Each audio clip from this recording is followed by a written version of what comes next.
My daughter's wedding seated me with the staff. Then her mother's last video played. I did not cry when my daughter forgot to save me a seat in the front row. I did not cry when her uncle walked her down the aisle. I did not cry when the wedding planner handed me a toolbox and whispered, "They said you were good with electrical problems." But when I saw my name printed on a vendor table card right between the photographer and the caterer, I finally understood what they had done. They had not just taken my place at the wedding. They had spent 17 years teaching my daughter that I had never earned one. The card was cream-colored with gold edges and a tiny pressed flower in the corner. Everything at that wedding had been chosen carefully. The napkins, the ribbons, the champagne flutes, the string lights overhead, the way the chairs faced the old oak trees outside the Willow Hall. Even my humiliation had been printed in a beautiful font. Ethan Cole, maintenance. Oh, not father of the bride, not widower of Sarah Cole, not the man who packed lunches at midnight and learned how to braid hair from videos on the internet, not the man who worked 2 shifts to keep a roof over a grieving little girl's head. Maintenance. I stood by the kitchen door with the place card in my hand, listening to people laugh inside a building I had kept from falling apart. Then a young server looked at me and said quietly, "Sir, I'm sorry. I can ask someone." I looked at her. She could not have been more than 19. She had the nervous face of someone who knew a wrong thing when she saw it, but had not yet learned how expensive it can be to say so. I shook my head. "No, it's all right." My voice sounded calmer than I felt. "I'm used to fixing things from the back." That was the first time that night I almost broke. Not because they seated me with staff, because I heard my own sentence and realized how true it was. My name is Ethan Cole.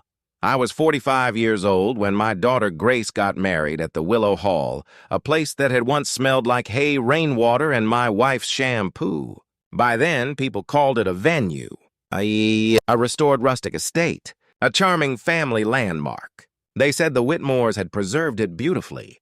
They said Grace was lucky to marry there. They said Sarah would have loved it. Nobody said I had spent 7 winters crawling through its walls with a flashlight between my teeth, replacing wires chewed by mice. Nobody said I had patched the roof after a storm while my daughter slept in the truck because I could not afford a sitter and did not want her to see the water damage in the bridal loft.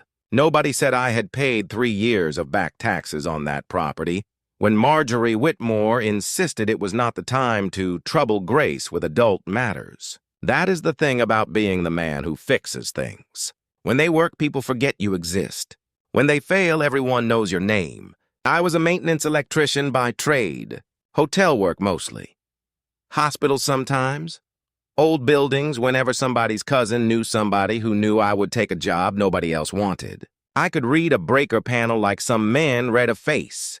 I knew the smell of overheated wire before most people saw smoke. I knew how to stay calm when a hallway went dark and rich people started using words like lawsuit. But I did not know how to defend myself from a soft-spoken grandmother with pearls around her neck and an entire family trained to believe her version of love. Her name was Marjorie Whitmore. She was Sarah's mother, Grace's grandmother, the kind of woman who could insult you so gently that people thanked her for her honesty. Marjorie never said Ethan is a bad father. That would have been too easy to fight. She said things like, "Your father tries, sweetheart," or "Some men are excellent at practical things, but children need a softer touch," or "He works very hard." It is just unfortunate that work keeps him away from the moments that shape a girl. Those sentences sound almost kind if you are young enough and lonely enough. Grace was both. Sarah died when Grace was 7. Cancer. And oh, people always pause after that word as if the pause is respectful. I understand why. It is a word with its own weather. It enters a house and changes the air. Sarah was 33 when we buried her. I remember the day better than I remember my own wedding. Grace wore a blue dress because Sarah had chosen it before she got too tired to sit up. Marjorie held Grace's hand at the graveside so tightly, Grace's fingers turned white. I stood on the other side, holding the folded program, trying to remember how breathing worked. After the service, people brought food. They always do. Casseroles appear when language fails.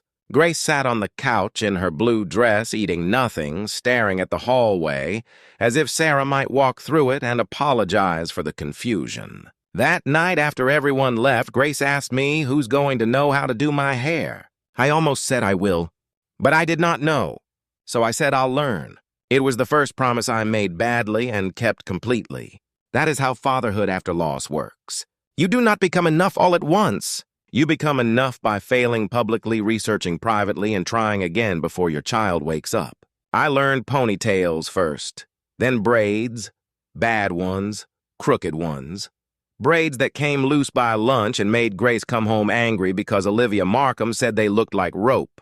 I watched tutorials at 2 in the morning in the hospital maintenance room while waiting for a generator test. I bought hair ties in every color because I did not know which mattered.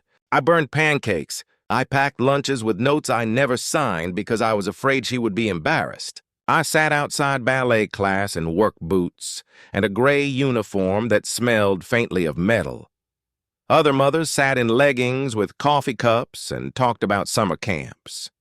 I pretended to read old wiring manuals because I did not know where to put my hands. Grace would come out in pink tights, see me, and for 1 second her face would light up. Then she would remember other people were watching. "Dad!" She would whisper, "You can wait in the truck." So I did. Not because I was hurt. I was hurt. But because she was 8. And grief already made her different. I did not want my loneliness to become another thing she had to carry. Marjorie saw that gap. She moved into it with flowers, soft blankets, piano lessons, birthday parties, and sentences that sounded like help. "Ethan, you look exhausted. Let Grace stay with us tonight. Ethan girls need women around them at this age. Ethan, you should not have to do everything alone." At first I was grateful. That is what still embarrasses me. I was so tired I mistook control for support. Marjorie and her husband, Victor, lived in a house with white columns and rooms nobody seemed to use. Grace loved it there. She had a bedroom with curtains Marjorie called proper. There were framed photos of Sarah from before she met me, when the Whitmores still believed their daughter would marry a man with polished shoes and a last name that opened doors. Victor Whitmore never forgave Sarah for marrying me. He was not cruel in a dramatic way. He never shouted. He did not need to. Victor had the power of a man whose disapproval had wallpapered a family for decades. At dinner once before Sarah died, he asked me if maintenance work was steady. I said, "Yes, sir." He said, "Steady is good. Ambition is not for everyone." Sarah squeezed my knee under the table so hard I almost laughed. Later in the car, she said, "Do not let him put a ceiling over you." I told her ceilings are easy. I fix them all day. She looked at me and said, "That is what I mean." Sarah understood things before I did, especially her family, especially her mother. When she got sick, Marjorie became indispensable. She organized medication schedules, drove Grace to dance, managed visitors, controlled who saw Sarah and when. She did it beautifully. Too beautifully. By the time I realized I was being placed outside my own home, everyone else called it gratitude. Sarah noticed.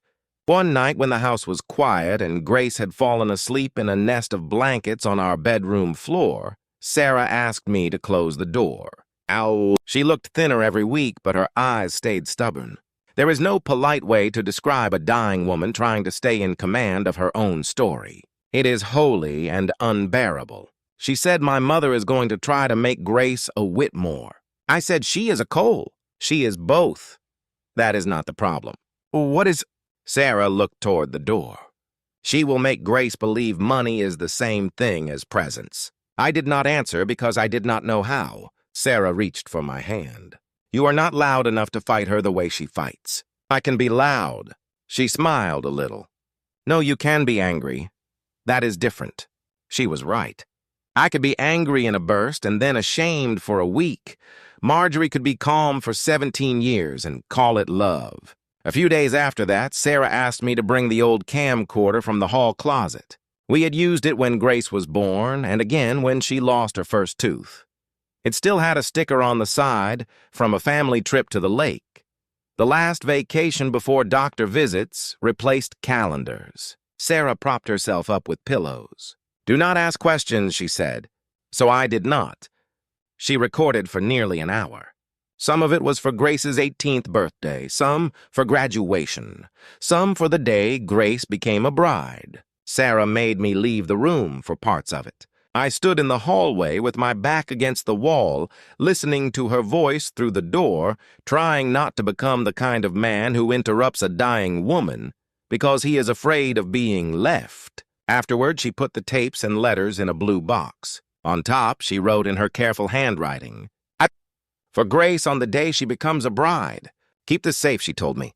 "I will." "No," she said. "Listen, if my mother asks for sentimental things, give her copies, not this." I should have obeyed that exactly. I did not. 3 months after Sarah died, Marjorie came to the house with Linda from church in a cardboard box labeled keepsakes. She said Grace should not live surrounded by active grief. She asked for some of Sarah's things to store until Grace was older. I was sleeping 4 hours a night. I had a 7-year-old who woke up crying and crawled into my bed without speaking. Bills were stacked on the microwave because it was the only place I looked every morning. Marjorie saw the blue box. I said Sarah wanted me to keep that. Marjorie's face softened. "Ethan, of course. But think of Grace. Seeing that every day will hurt her. It is for her wedding day." Marjorie put a hand over her heart. She was always theatrical when she was sick. "Let me keep it somewhere safe. We will give it to Grace when the time is right." I hesitated. Victor, standing behind her, said, "Do not be stubborn because you are grieving." That sentence did it. People think grief makes you dramatic. Sometimes it makes you obedient because you do not trust your own judgment. I gave Marjorie the box. For 17 years, I regretted it. The first years after Sarah were measured in small survivals. Grace got through 2nd grade, then 3rd. She stopped asking if heaven had phones. She started spending weekends with the Whitmores because they had a pool and a grandmother who knew how to buy dresses without looking terrified. I worked nights because nights paid more. That became the story. Dad was working. Dad could not come. Dad missed it. It did not matter that I arranged shifts around the things Grace told me about. It did not matter that some events changed dates and nobody told me until after. It did not matter that Marjorie would say, "Oh, Ethan, I assumed Grace mentioned it." A missed recital becomes a fact. 3 facts become a pattern. A pattern becomes a character. By the time Grace was 12, she had learned to say, "It's okay, Dad. I know you're busy," in a voice that sounded exactly like Marjorie. That sentence hurt more than blame. Blame would have meant she expected me. "It's okay" meant she was learning not to. Still, there were good years. People forget that stories of betrayal have ordinary happiness inside them. That is what makes betrayal work. If everything was misery, leaving would be easy. Grace and I had Tuesday pancakes because Tuesdays were my least awful morning. She made them too thin, I burned them too dark, and we ate them anyway. When she was 13, I taught her to change a tire in the driveway. She pretended to hate it, then bragged to a boy at school when he did not know where a jack went. When she was 15, she failed her first driving test and cried in the passenger seat. I bought fries and drove us nowhere until she stopped shaking. When she was 16, she asked if I missed Mom every day. I said yes. She said still. I said especially still. She nodded like that answer had given her permission for something. Then Marjorie bought her a white car for her birthday and announced it at a party I had not been asked to help plan. Victor made a toast. To Grace, who has grown into the kind of young woman her mother would recognize. Everyone clapped. Grace looked at me across the room, happy and guilty. I raised my cup. That was my specialty, letting moments hurt quietly so they could remain hers. Nolan Whitmore entered Grace's life more fully around then. Sarah's younger brother, Grace's uncle. He had been around when she was little, but by her teenage years he became useful to the Whitmores in a new way. Nolan was handsome in photographs. Tall, confident, clean haircut, easy smile. He worked in real estate development and wore suits that looked like they had never been sat in too long. He remembered names. He gave advice with one hand in his pocket. To Grace, he felt available. To Marjorie, he was presentable. To Victor, he was family. To me, he was a man who entered rooms I had repaired and accepted thanks for the light. Nolan never directly insulted me at first. He did it with little jokes. Ethan's the man to call when the breaker trips. Good thing we have a maintenance department in the family. Grace, your dad's practical. You get the artistic side from Sarah's people. People laughed because he smiled. Once at Grace's graduation dinner, he placed a hand on my shoulder and said, "You did your part, man. Nobody's saying you didn't." There are phrases that sound generous until you notice where they end. Your part. Not enough to lead. Not enough to be central. Just enough to be thanked and dismissed. The Willow Hall was Sarah's place before it became theirs. Her grandparents had owned the land. The old barn sat behind a grove of oaks and leaned slightly to the left like it was listening for rain. Sarah loved it when we were dating. She said this place is ugly in a loyal way. We took wedding photos there because her parents hated the idea and she found that romantic. After Sarah died, the property became legally complicated. Some of it in family trust, some tax delinquency, some handshake promises that had outlived the hands that made them. Marjorie said it was too much. Victor said it should be sold, but Sarah had once told me Grace should get married under those oaks if she wants to. Promise me you will keep the place from disappearing. So I did. Not officially, not publicly. I fixed what broke. I replaced wiring that should have been condemned. I patched roof leaks before winter. I reinforced a staircase. I paid a tax bill once using money I had set aside for a newer truck because Victor said he would handle it next quarter, and the county did not accept next quarter promises. I kept receipts in a metal folder. Not because I planned revenge, because I had learned after Sarah died that proof is what poor people keep when rich people keep confidence. Years later, the Whitmores renovated the Willow Hall properly. Or said they did. They brought in designers and branding people. They installed a bridal suite where hay bales had been. They kept the oaks, of course. Rich people love rustic history after someone else removes the rot. The website described it as a Whitmore family preservation project. I read that sentence on my phone in a grocery store parking lot and sat there until the ice cream melted. I did not tell Grace. She was in college then, sending short texts and heart emojis when she remembered. Our relationship had become polite around the edges. Not broken, not gone, just cautious. She loved me. I know that, but she had learned to love me like a man who might not fit in the rooms she wanted to enter. That was not entirely her fault. Children repeat the map adults draw for them. When Grace got engaged to Andrew Vale, she called me first. That matters. I hold on to that. Her voice shook with happiness. Dad, he asked. I sat down on the curb outside a hotel loading dock because my knees did not trust me. Did you say yes? She laughed and cried at the same time. No, Dad. I called to ask your opinion first. For 1 second, she was 8 again, bringing me a broken music box because she believed I could fix anything. I said, I'm happy for you, Gracie.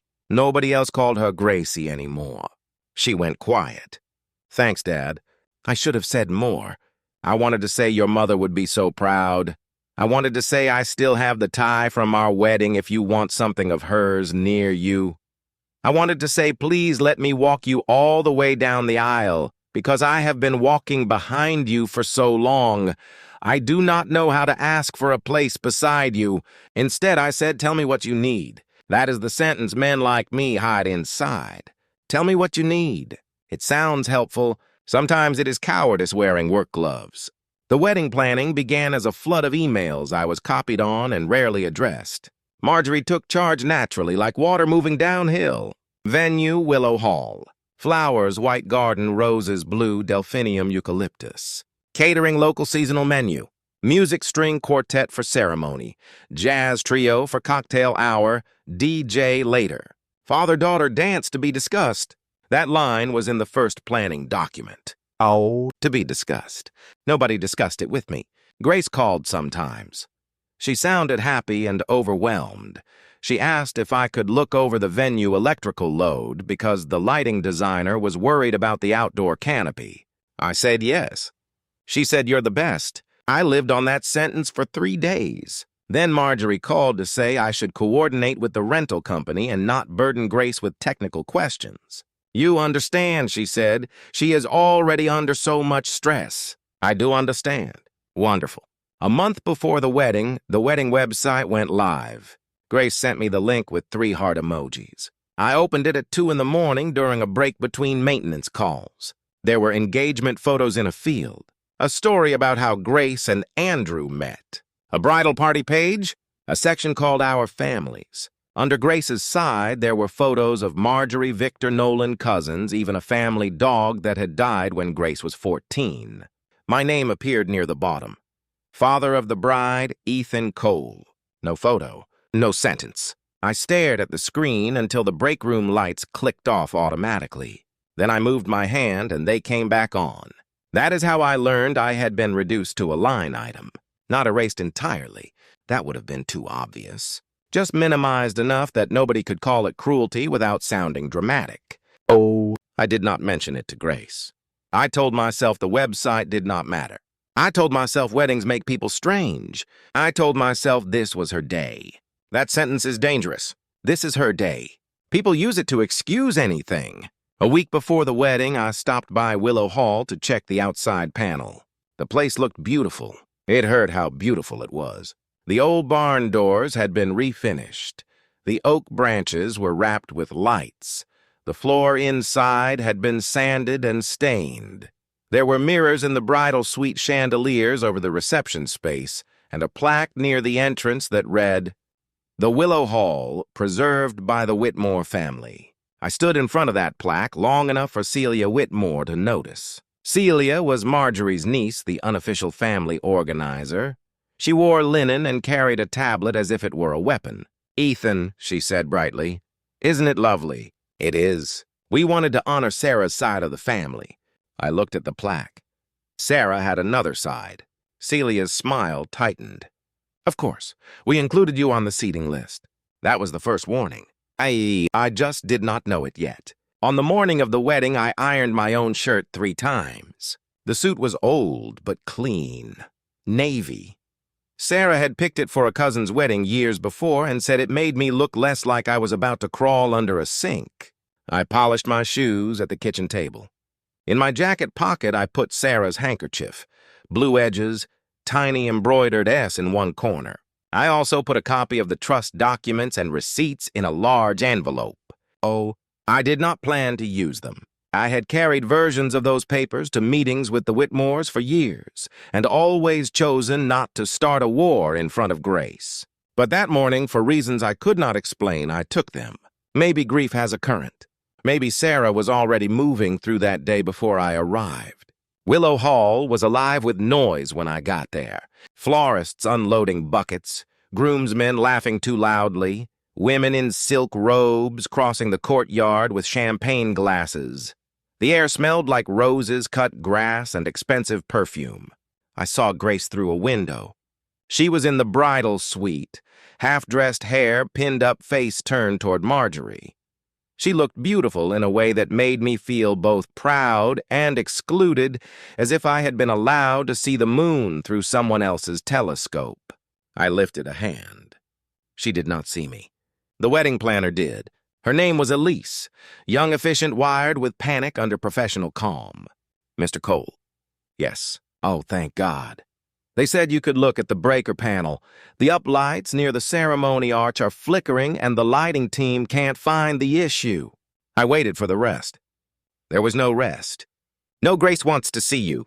No family photos are in 10 minutes. Just the problem." Behind Elise, Marjorie watched from the doorway of the bridal suite. Our eyes met. She smiled with sympathy. That was how I knew it had not been an accident. I said, "Show me." The issue was in a sub-panel near the rear storage room. A loose neutral in a junction box feeding the outdoor lighting run.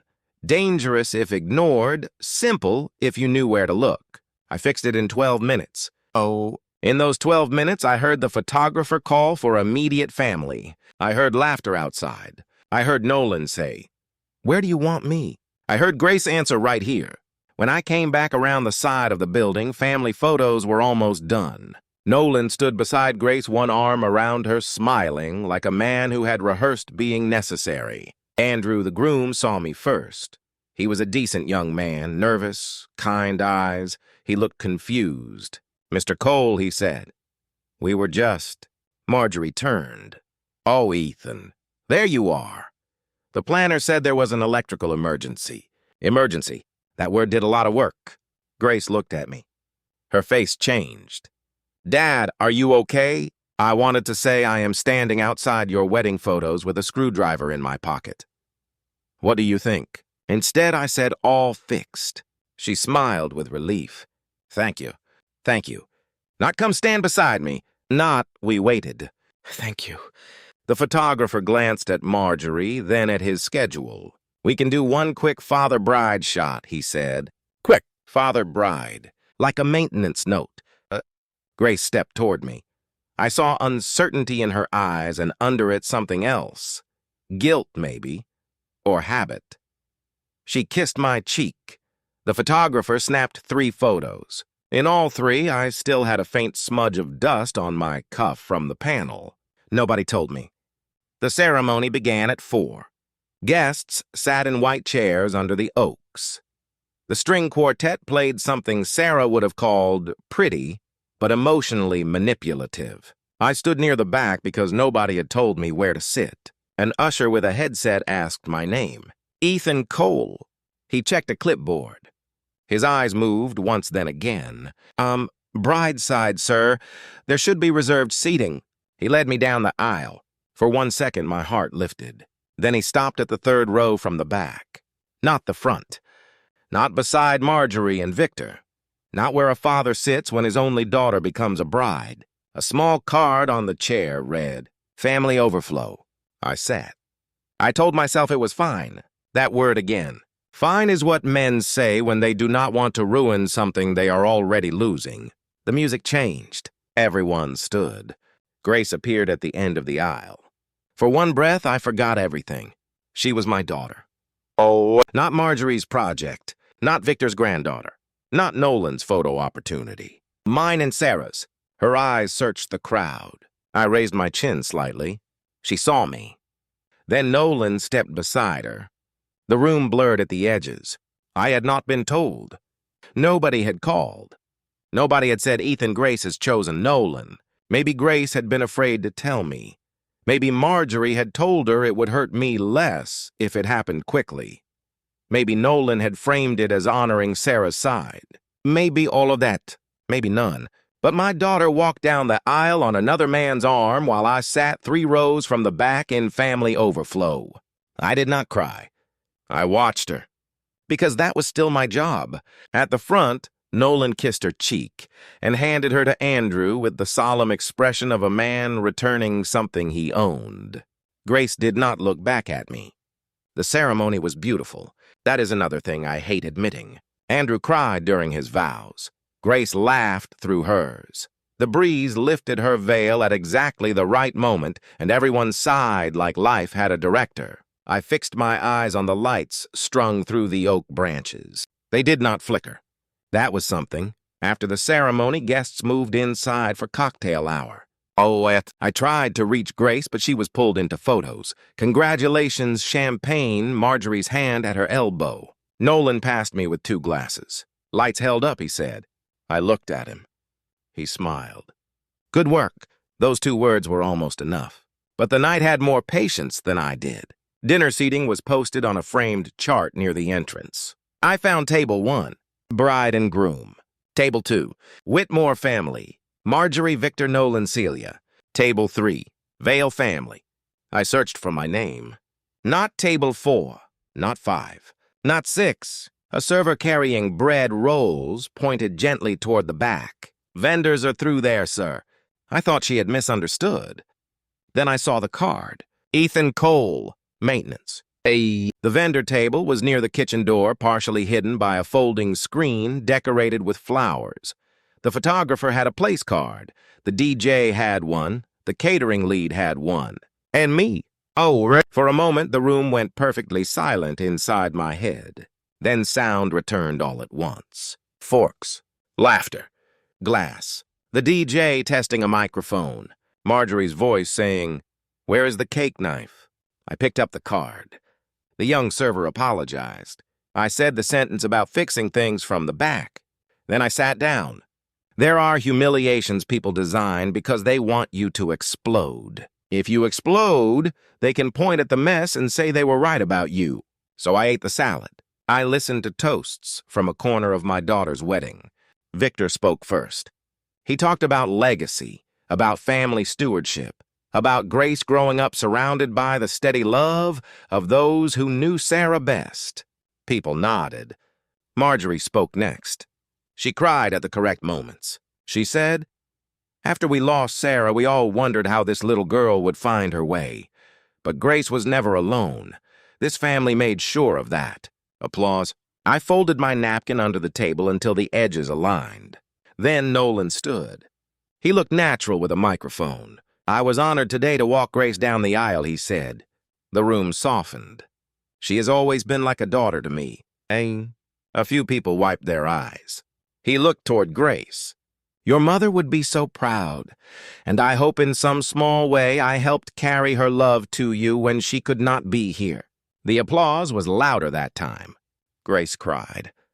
I looked at my hands. They were clean. I had scrubbed them 3 times before leaving the house, but the lines in my knuckles never truly lost the color of work. I wondered what Sarah would have done if she had been alive. Not the Sarah in the video I did not yet know would play. The real Sarah. The woman who once threw a dinner roll at her brother because he called my job blue-collar reliable. She would have stood up. She would have burned the room down with one sentence. I was not Sarah. I was the man who fixed the lights. The montage started after dinner. A large screen lowered near the dance floor. Guests turned their chairs. Grace and Andrew sat in the center, hands linked. The first photos were baby pictures. Grace in a yellow onesie. Grace with cake on her face. Grace asleep on Sarah's chest. That one made me stop breathing for a second. I had taken that photo. Nobody mentioned that. Then came school pictures. Vacations with the Whitmores, Grace and Nolan at graduations. Grace and Marjorie shopping for dresses. Grace beside Victor at some charity event. There were a few photos of me. Not many. One of me holding Grace at age 3 before Sarah got sick. One of me at a birthday party, half cut off on the edge of the frame. One from graduation, where I stood behind everyone else. The story was clear. I was present enough to avoid suspicion, absent enough to support the myth. Then the screen went black. A file name appeared for half a second before the video started. For _Grace_wedding_day. I sat forward. Marjorie went still. Not surprised. Afraid. Sarah appeared on screen. The room changed. Not loudly. The way a room changes when every person realizes they are in the presence of the dead. She was sitting in our bedroom, propped against pillows, wearing the blue cardigan Grace still kept in a memory box. Her hair was covered with a scarf. Her face was thin, but her eyes were Sarah's. Bright, stubborn, alive in the only way a recording lets someone be. She smiled at the camera. "Hi, my sweet Grace." Grace made a sound I will never forget. Sarah continued, "If you are watching this, it means you are becoming a bride. It also means your father kept his promise long enough to get you here." The room was utterly silent. I could hear the kitchen door swing behind me. Sarah looked down at something in her lap, then back up. "I know this day is beautiful. I know my mother probably made sure of that. She is very good at beautiful things." A few people gave soft, uncertain laughs. Marjorie did not. But beautiful is not the same as true. There it was. Sarah still burning rooms down. Grace covered her mouth. Sarah said, "People may tell you your father was quiet. They may tell you he worked too much. They may even make you think absence and exhaustion are the same thing. They are not." My hands began to shake. I hid them under the table. "Your father stayed, Grace. Not perfectly. No one stays perfectly. But he stayed in every way that mattered when staying was hard and thankless and invisible." On screen, Sarah took a slow breath. I need you to know what love looked like after I left. The video shifted. Photos appeared. Some I had never seen. Grace asleep in the back seat of my truck while I worked on Willow Hall. Me sitting outside ballet class head, tilted back against the wall, asleep in my work uniform. A grocery receipt with baby shampoo and electrical tape on the same bill. A note in Sarah's handwriting. Ethan sold the Chevelle today. Told me he didn't love it anymore. Liar. He paid hospital balance with it. Sarah's voice continued over the images. He sold the car he loved because I was too sick to argue and too proud to ask. He told me it needed work anyway. A small laugh trembled in her voice. He was a terrible liar when he loved someone. I looked down. The Chevelle had been a 1970 with rust in the quarters and a sound that made me feel 19. I sold it to pay a hospital bill Sarah never saw. No, I had not known she knew. The video showed Grace at 8 with 2 crooked braids. He learned your hair from strangers on the internet. He practiced on towels first. People laughed through tears. Grace was crying openly now. He sat outside your dance classes because you were embarrassed, not because he did not want to come inside. That one made Grace bend forward. Sarah's voice softened. He let you be a child even when your grief made you unfair. I closed my eyes. I had needed someone to say that for 17 years. Not to Grace. To me. The video moved to Willow Hall. Old footage. The barn before renovation. Broken boards. Rain through roof gaps. Me younger, thinner, standing on a ladder with a coil of wire over my shoulder. This place, Sarah said, was never preserved by speeches. It was preserved by your father's hands. If you get married under those oaks, remember who kept the roof from caving in before anyone thought it was charming. Victor's chair creaked. Sarah looked directly into the camera again. If anyone ever makes you believe your father did not stay, ask them who kept the lights on. No one moved. Not Grace. Not Andrew. Not Nolan. Not me. Sarah's last words in that segment were quiet. And if he is sitting somewhere in the back when this plays, go get him. He will not come forward on his own. He never knows when he is allowed. The video faded. For 3 seconds the screen was black. Then the room erupted into whispers. Grace turned. She looked toward the front tables, first expecting me where a father should have been. I was not there. Her eyes moved through the room, past table, 1 past table, 2 past the family seating chart, all the way to the folding screen near the kitchen. She saw me at the vendor table. Something in her face collapsed. Not dramatically, quietly. Like a person discovering the floor had been removed years ago, and she had been walking on habit. "Dad," she said. It was not loud, but the microphone from the montage was still live enough to catch it. Everyone heard. I stood. Not because I wanted attention, because Sarah had told her to come get me, and I did not want Grace to have to cross that entire room alone. Nolan moved first. That told me everything. He grabbed a microphone from the DJ table and stepped into the center of the room. Everyone, he said, forcing a laugh that did not land. That was obviously a very emotional message. Sarah was sick when she recorded it. We all know illness can make memories. I moved before I planned to. Not fast, not angry. Just forward. Nolan saw me coming and changed target. "Ethan, please, not here." I stopped 6 feet from him. "Oh, do not use her illness to make her sound unreliable." His face hardened. "There are children present. There were children present when you taught mine. I was optional." A few people gasped. Marjorie stood. "Ethan, this is Grace's wedding." I looked at her. Yes. Then I looked at my daughter. And I have swallowed things for 17 years because I believed that sentence. Grace was crying, but she was listening. That mattered. Nolan lifted the microphone again. "Ethan has always known how to look wounded. But there is more to parenting than paying bills and fixing buildings." That sentence did what the vendor card had not. It made something in me go completely still. Because he had not just insulted me, he had insulted the shape my love took because survival had left me no prettier one. I reached into my jacket and took out the envelope. The old instinct said no, not here, not on her wedding day. Then I heard Sarah's voice in my head. Beautiful is not the same as true.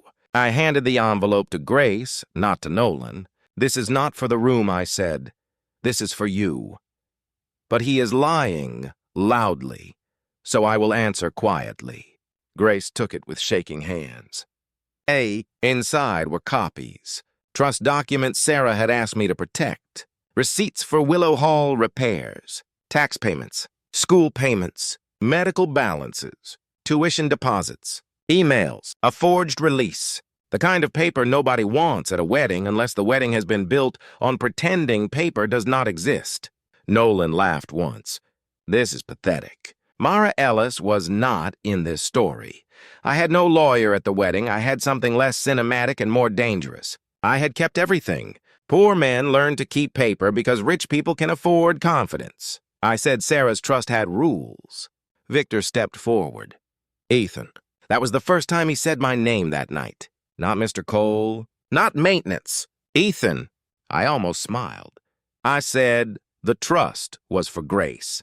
Education, health, housing, and Sarah's share of Willow Hall.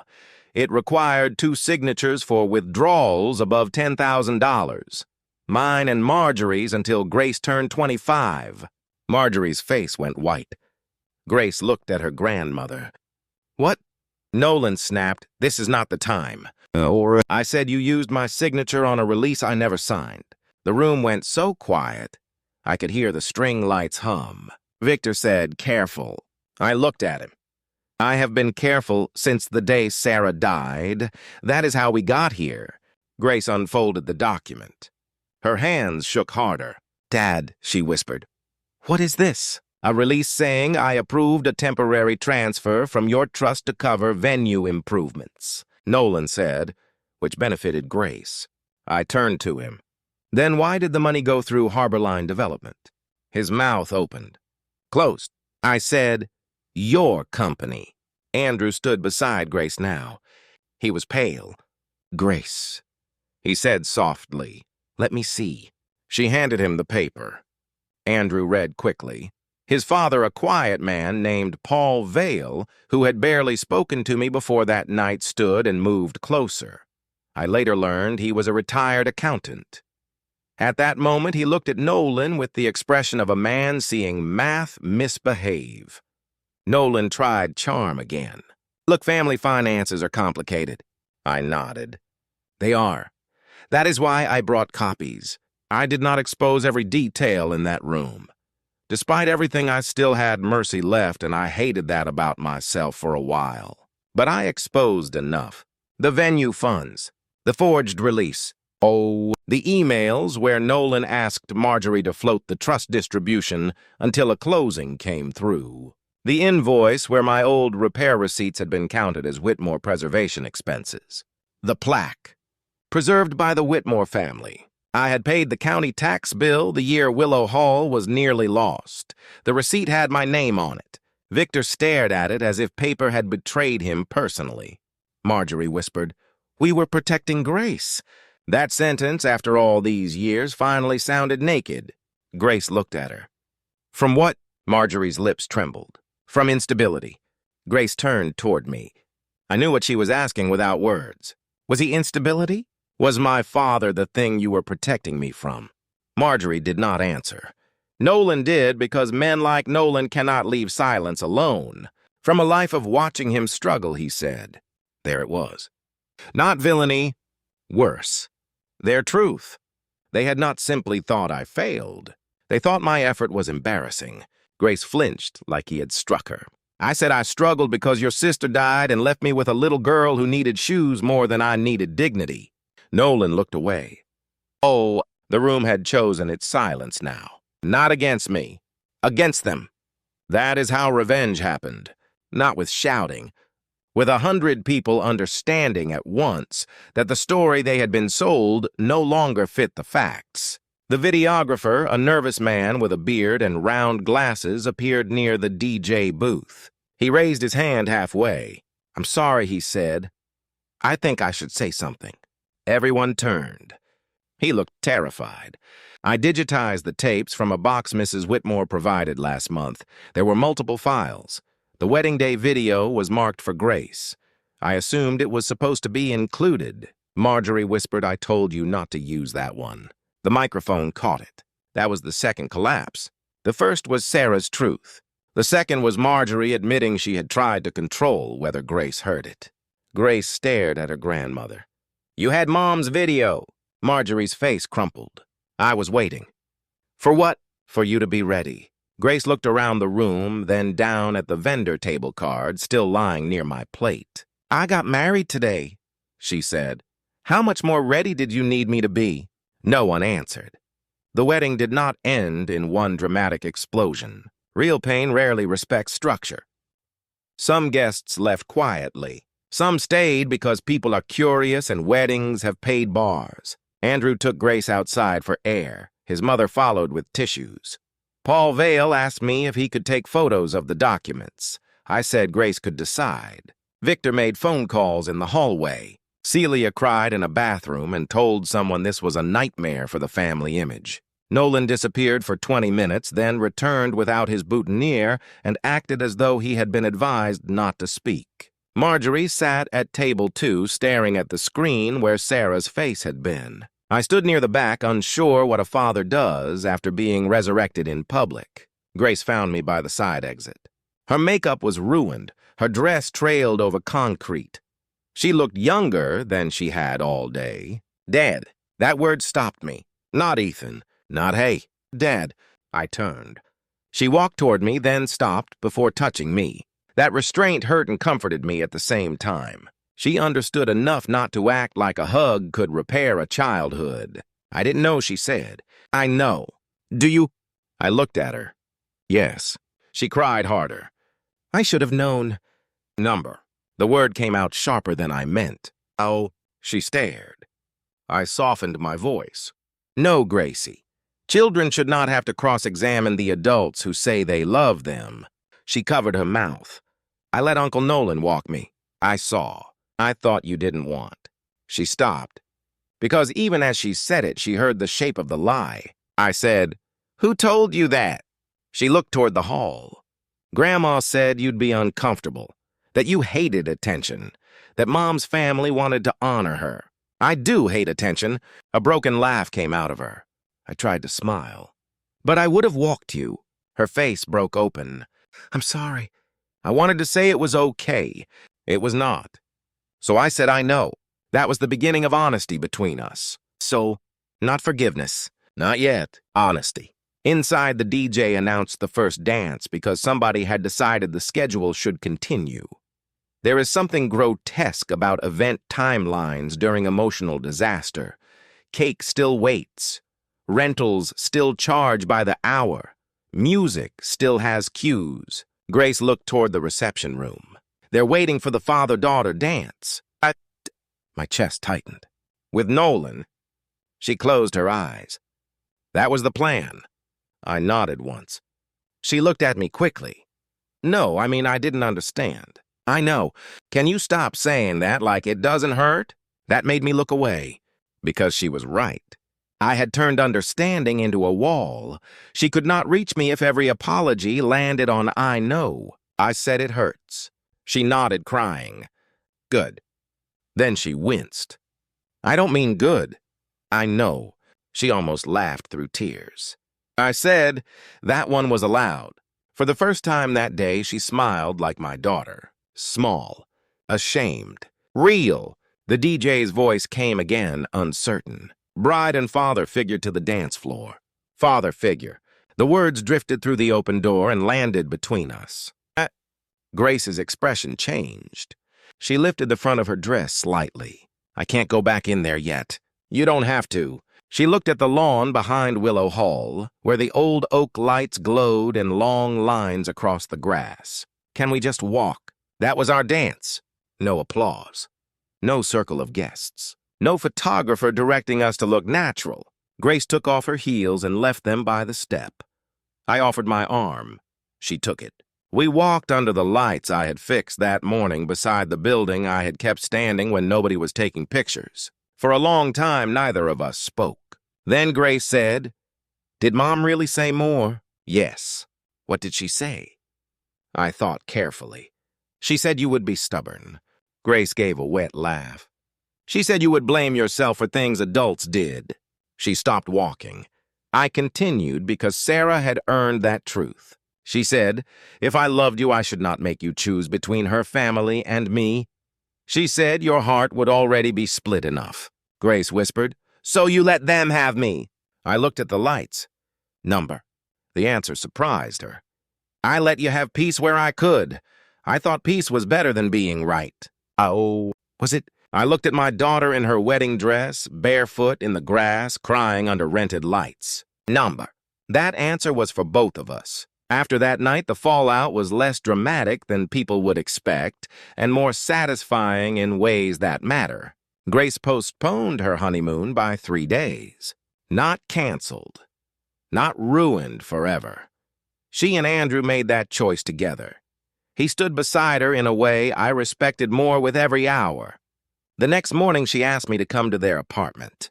Marjorie was not invited. Victor was not invited. Nolan was absolutely not invited. We sat at Grace's kitchen table with coffee nobody drank and spread out the papers. Grace read everything, slowly. The school payments, the medical bills, the Willow Hall receipts, the trust language, the forged release, the email from Nolan to Marjorie. If Ethan asks, tell him it is venue-related. He never pushes when Grace is involved. Grace read that one 3 times. Then she put it down and walked into the bathroom. I heard her throw up.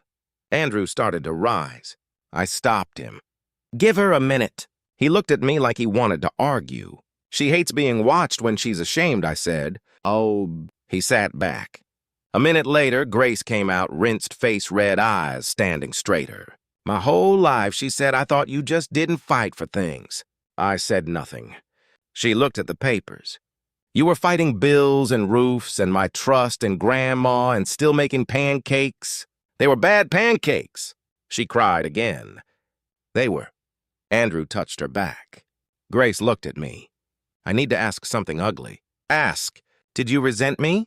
The question entered me and found every tired year. I answered carefully.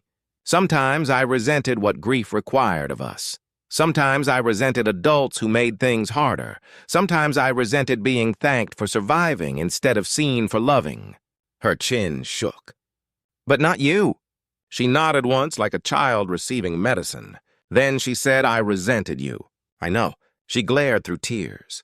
I held up a hand. Last one.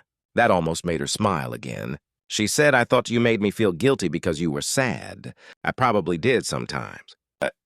No, I mean, I thought your sadness was asking me to take care of you. Grandma said that. That was Marjorie's genius. She had turned my grief into a burden on Grace and then offered herself as relief. I never wanted that, I said. I know now. Those 3 words did not fix 17 years. But they opened a door. Legal consequences moved at legal speed. Slow enough to insult everybody's pain. Fast enough to terrify Nolan.